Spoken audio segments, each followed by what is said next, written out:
عملی ہنرمندوں کی شدید ضرورت ہے۔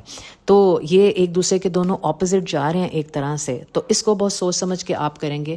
یعنی ایک طرف یہ کہا جا رہا ہے کہ روایتی تعلیم جو ہے وہ صرف بے روزگار بنا رہی ہے، پیدا کر رہی ہے، جبکہ دوسری طرف یہ کہا جا رہا ہے کہ دوسرے ممالک میں جو عملی تعلیم حاصل ہے، اسکلز جن کے پاس ہیں، ان کی زیادہ ویلیو ہے اور ان کی ضرورت ہے۔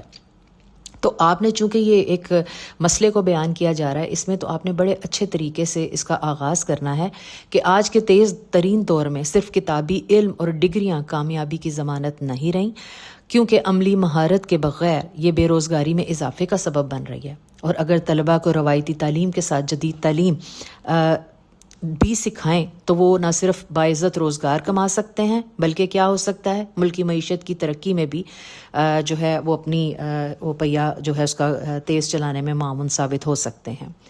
اس موضوع کے لیے محاورات جو ہیں وہ آپ دیکھ لیجئے۔ سونے پر سہاگا ہونا یعنی کسی اچھی چیز میں بہتری آ جانا، یعنی تعلیم کے ساتھ اگر آپ ہنر بھی سیکھ جاتے ہیں تو یہ سونے پر سہاگا کا کام ہو جاتا ہے ایک طرح سے۔ اپنے پاؤں پر کھڑے ہو جانا، خود مختار ہو جانا، یعنی جب آپ تعلیم حاصل کرتے ہیں وہ بھی بہت ضروری ہے، بالکل اس میں کوئی شک نہیں، لیکن اس کے ساتھ ہی اگر آپ کوئی ہنر سیکھ لیتے ہیں کہ اگر کبھی آپ کو نوکری نہ ملے تو آپ اپنے پاؤں پر ہنر کے ذریعے جو ہے وہ کھڑے ہو سکتے ہیں۔ آپ کے پاس جو بھی ہنر ہے اس کے ذریعے آپ کوئی نہ کوئی روزگار اپنا کر، پھر یہ ہے 2 وقت کی روٹی کمانا، یعنی کبھی نوکری نہ بھی ملے تو ہنر کی وجہ سے آپ بھوکے نہیں رہتے۔ آسمان سے باتیں کرنا، بہت زیادہ کامیابی حاصل کرتے ہیں اگر آپ کے پاس تعلیم کے ساتھ ہنر ہے۔ ہاتھ پر ہاتھ دھرے بیٹھنا، یعنی کچھ بھی نہ کرنا اور بغیر سوچے صرف یہ سوچ کے بیٹھے رہنا کہ میں نے تو اتنی تعلیم حاصل کی ہے، اگر مجھے نوکری نہیں ملے گی تو میں بس فارغ ہی بیٹھا رہوں گا۔ اس طرح کے جملے، آپ محاورات اور الفاظ جو ہے وہ اپنی جو ہے اس مضمون میں آپ شامل کر سکتے ہیں۔ اس کے علاوہ عملی مہارت کی جو اہمیت ہے وہ کیا ہوتی ہے، آپ اپنے ہاتھ سے کام قدر کر، اپنے ہاتھ کے کام کی جو قدر ہے۔ بے روزگاروں کی فوج کا مطلب یہ ہے کہ یعنی بہت زیادہ نوجوان جن کے پاس ڈگریاں ہیں لیکن ہنر کی کمی نہیں ہے، اور وہ ایک طرح سے ان کی تعداد میں جب اضافہ ہو رہا ہے تو وہ ایک فوج کی طرح ہی بنتے جا رہے ہیں۔ معاشی پہیہ چلانا، یعنی ملک کی ترقی میں کوئی اہم کردار جو ہے وہ ادا کرنا۔ اس کے علاوہ جو یہ جدید دور کے تقاضے کیا ہیں، یعنی آج کل ماڈرن جو زمانہ جس میں ہم جا رہے ہیں اس کی کیا ریکوائرمنٹ ہے، اور ہنر کے ذریعے آپ لوگ کیا تبدیلی لا سکتے ہیں۔ ٹھیک ہے، کچھ اور الفاظ ہیں ووکیبلری۔ معاشی استحکام جو ہے مالی مضبوطی اور خوشحالی کو کہتے ہیں۔ خود کفالت، یعنی کسی کے اوپر ڈپینڈ نہ کرنا، اپنے وسائل پر گزارا کرنا، انڈیپینڈنس ہونا، انڈیپینڈنٹ حاصل کرنا۔ فنی صلاحیت، فنی کہتے ہیں اسکل کو، فن ہنر بھی اسکل کو کہتے ہیں، یعنی آپ کے پاس روایتی تعلیم جو ہے یہی جو شروع سے اسکولوں میں پڑھائی جا رہی ہے اور بس ہم کتابیں پڑھتے ہیں اور رٹے لگاتے رہتے ہیں۔ روزگار کے مواقع، روزگار جو ہوتی ہے وہ آپ کی کوئی بھی آمدنی کا ذریعہ ہوتا ہے، اور اس کے مواقع یعنی اپرچونٹیز۔ ترقی یافتہ ممالک، اب آپ کو پتہ ہے ترقی یافتہ کے ساتھ مجھے ایک اور لفظ بھی یاد آ گیا، ترقی پذیر ممالک بھی ہوتے ہیں اور ترقی یافتہ ممالک۔ ترقی پذیر وہ ممالک ہوتے ہیں جو بھی ترقی کر رہے ہوتے ہیں، جو بھی ترقی کے اس پروگرس میں اپنی کوششیں کر رہے ہوتے ہیں، لیکن ترقی یافتہ ممالک وہ ہوتے ہیں جو کر چکے ہوتے ہیں۔ اگر آپ غور کریں تو آپ کو پورا کلیئر نظر آ جائے گا کہ وہ کون سے ممالک ہیں جو ترقی یافتہ ہیں اور جو ترقی پذیر ہیں، تو دونوں جو ہے اس کا فرق آپ یاد رکھیں۔ اب چلتے ہیں ہم اگلے موضوع کی طرف، وہ ہے ہمارا ملک معدنی وسائل میں خود کفیل ہے۔ ہمارا ملک معدنی منرلز کو کہتے ہیں، وسائل جو ہے وہ سورسز کو کہتے ہیں۔ خود کفیل ہونا، خود انحصاری، یہ ایک طرح کے سملر میننگ لفظ ہیں، یعنی کسی پہ ڈیپینڈ نہیں کرنا۔ اس کا جو پہلا ببل پوائنٹ ہے اس میں یہ ایک نقطہ نظر ہے کہ آج بھی قدرتی وسائل جیسے گیس اور دیگر معدنیات عوام کو سستی دستیاب ہیں۔ اس میں کہا جا رہا ہے کہ جو قدرتی وسائل ہیں وہ آسانی سے، منرلز جو ہیں، وہ معدنیات جو ہیں، جو زمین سے نکلنے والی چیزیں ہیں وہ عوام کو آسانی سے مل رہی ہیں، لیکن جو دوسرا پوائنٹ آف ویو ہے وہ یہ ہے کہ لاپرواہی، غفلت اور مناسب منصوبہ بندی نہ ہونے کے باعث ان کا اصل فائدہ عوام تک نہیں پہنچ رہا۔ اس موضوع کے اوپر اگر آپ دیکھیں تو پہلا نقطہ نظر کچھ اور کہہ رہا ہے، دوسرا اور کہہ رہا ہے۔ آپ نے دونوں بیان کرنے ہیں، لیکن جب پہلے سے دوسرے کے اوپر جائیں گے تو آپ نے بڑے اچھے طریقے سے یہ بتانا ہے کہ اس میں کوئی شک نہیں کہ یہ تمام جو معدنیات اور قدرتی وسائل موجود ہیں، لیکن کے ساتھ آپ اگلے اس پہ جا سکتے ہیں اور آپ دوسرا پوائنٹ آف ویو بتا سکتے ہیں۔ آغاز اس کا کس طرح سے کریں گے؟ قدرت نے ہمارے ملک کو گیس، تیل، کوئلے اور نمک جیسے بے شمار معدنی وسائل سے نوازا ہے جو ہماری معیشت کی مضبوط بنیاد بن سکتے ہیں، لیکن بدقسمتی سے بہتر منصوبہ بندی کے فقدان اور لاپرواہی کی وجہ سے ہم ان خزانوں سے پورا فائدہ نہیں اٹھا رہے۔ اگر دیانتداری سے استعمال ہو تو ملک معاشی عروج حاصل کر سکتا ہے۔ تو اس طریقے سے آپ اپنے یہ جو ہے دونوں پوائنٹ آف ویو یہاں پر اس لیے بتائے ہیں تاکہ آپ کو پتا ہو کہ آپ نے کس طرح سے ایک پوائنٹ آف ویو سے دوسرے پہ جانا ہے، آغاز کیسے کر سکتے ہیں اور بیچ میں آپ کس طرح سے۔ کچھ محاورات ہیں اسی موضوع سے ریلیٹڈ۔ سونے کی چڑیا ہونا، اونٹ یعنی بہت زیادہ جو ہے وہ دولت مند اور وسائل کا مالک ہونا ہوتا ہے، سونے کی چڑیا ہونا، جیسے عرب کو سونے کی چڑیا کہا جاتا ہے۔ اونٹ کے منہ میں زیرہ ہونا یعنی ضرورت کے مقابلے میں انتہائی کم ہونا، یعنی ضرورت زیادہ ہونا اور اس کا جو ہے موجود اس کا آپ کے پاس کم ہونا ہے وسائل کا۔ پھر ہاتھ سے نکل جانا یعنی قابو سے باہر ہو جانا۔ آنکھیں کھل جانا یعنی جب آپ کو حقیقت کا پتہ چلتا ہے۔ مثال اگر میں دوں، جیسے کل پیپر ہے اور اس وقت آپ سب کی آنکھیں جیسے کھل گئی ہیں کہ ہمارا پاس وقت کم ہے اور تیاری زیادہ کرنی ہے۔ اگلا ہے اپنے پاؤں پر کھڑا ہونا یعنی معاشی طور پر خود کفیل ہونا، مضبوط ہونا۔ خود کفیل اور مضبوط ہم لوگ پہلے بھی یہ پیچھے کر چکے ہیں۔ خود انحصاری، خود کفیل ہونا، کسی پہ انحصار نہ کرنا۔ اس مضمون کے لیے یا کسی بھی آپ کوئی سا بھی جو ہے جملہ، لفظ، محاورہ کسی بھی جگہ اگر وہ صحیح وہاں پہ جو ہے فٹ ہو رہا ہے، اس کے مناسب لگ رہا ہے تو آپ اس کو استعمال کر سکتے ہیں۔ قدرت کے انمول خزانے معدنیات کے لیے بہترین ہے۔ معیشت کی مضبوط بنیاد، جامع منصوبہ بندی یعنی بہت ہی اچھی پلاننگ کرنا، پرفیکٹ قسم کی جو ہے پلاننگ نہیں ہے اس لیے یہ حالات ہیں۔ وسائل کا دیانت دارانہ استعمال یعنی جو بھی سورسز ہیں ان کو ایمانداری سے نہ خرچ بھی نہیں کیا جا رہا۔ جیسے اس کے اوپر تو آپ بہت کچھ لکھ سکتے ہیں۔ ہمارے ملک میں بجلی اور گیس کے جو بھی حالات ہیں آپ بہت اچھے طریقے سے جانتے ہیں اور لکھ سکتے ہیں۔ عوامی محرومیوں کا خاتمہ یعنی لوگوں کو کتنے پرابلمس ہیں۔ یہ کچھ اور الفاظ ہیں جو یہیں پر استعمال ہوئے ہیں، ان کو علیحدہ مطلب کے ساتھ یہاں پہ بتایا ہوا ہے۔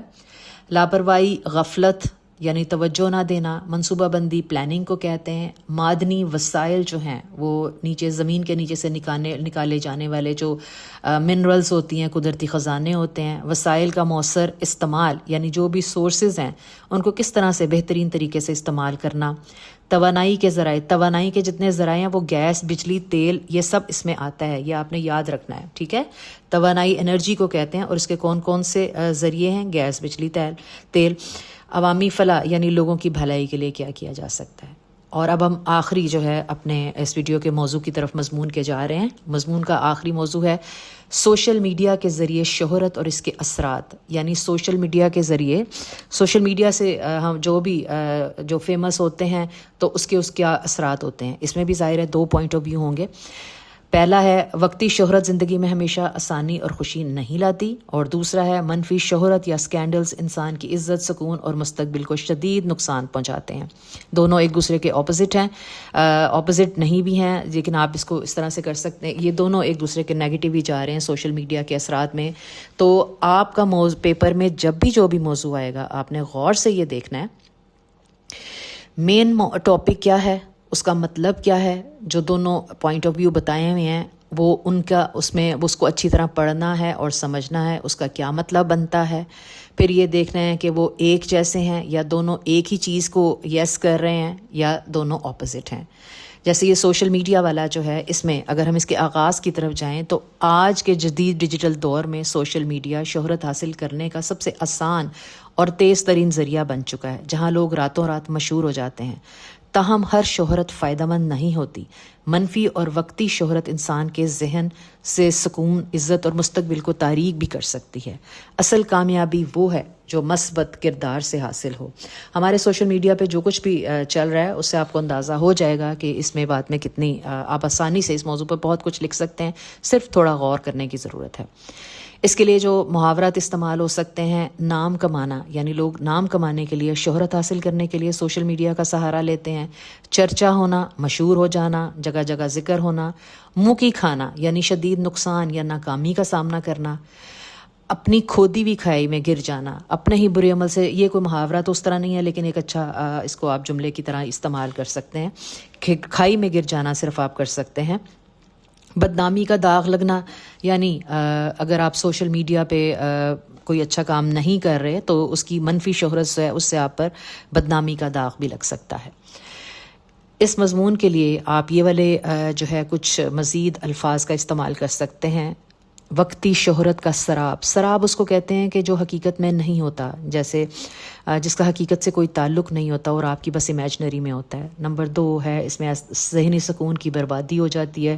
شہرت کی وجہ سے اکثر جو پریشانیوں کا سامنا کرنا پڑتا ہے لوگوں کو۔ منفی رجحانات کا فروغ، اچھا رجحان جو ہے یہ رجحانات جو ہے اس کا جو سنگولر ہے رجحان، اس کو کہتے ہیں ٹرینڈ۔ جتنے بھی نیگیٹو ٹرینڈز جو ہیں معاشرے میں چل رہے ہیں ان کا پھیل جانا۔ پھر ہے عزت کا یعنی آپ کی عزت کے اوپر بھی بات چیت ہو جاتی ہے، برا لوگ آپ کی عزت خراب ہو جاتی ہے۔ سوشل میڈیا جو ہے آخر میں یہ بہت ہی اچھا اس کا ایک جملہ ہے، اس کو اینڈ اس طرح سے اپنی رائے میں آپ استعمال کر سکتے ہیں کہ سوشل میڈیا ایک دو دھاری تلوار کے ہیں، یا اس کے دو روپ ہیں، اس کے فائدے بھی ہیں اور اس کے نقصانات بھی ہیں، تو ہمیں سوچ سمجھ کر سوشل میڈیا جو ہے اس کو استعمال کرنا چاہیے۔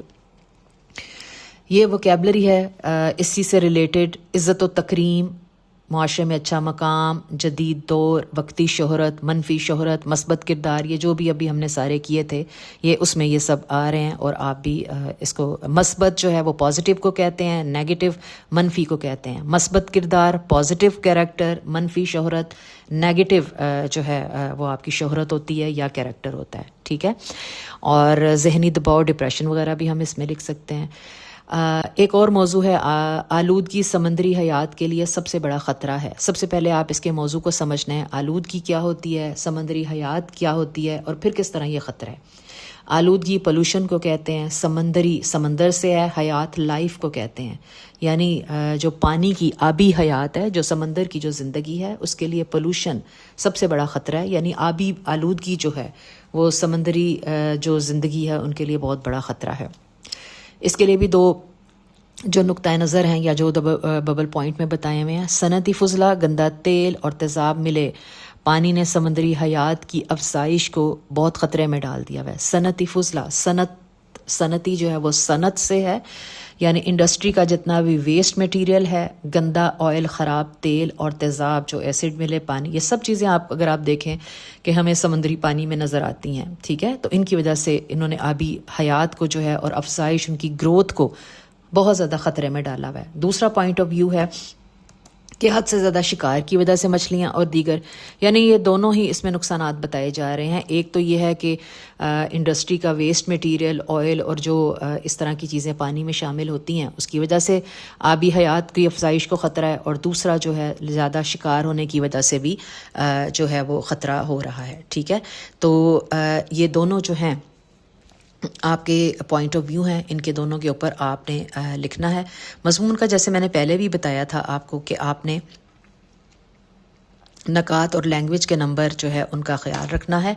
نکات میں آپ کے جو ہیں وہ 10 نمبر، کانٹینٹ کے 10 نمبر ہیں، اور لینگویج کے جو ہیں وہ بھی 10 نمبر ہیں۔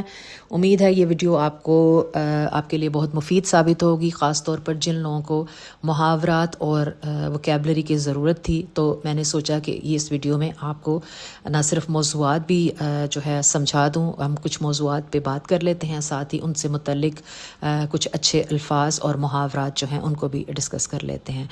اب کوئی سوال ہو تو اس ویڈیو میں ضرور بتائیے گا۔ بہت شکریہ، اللہ حافظ۔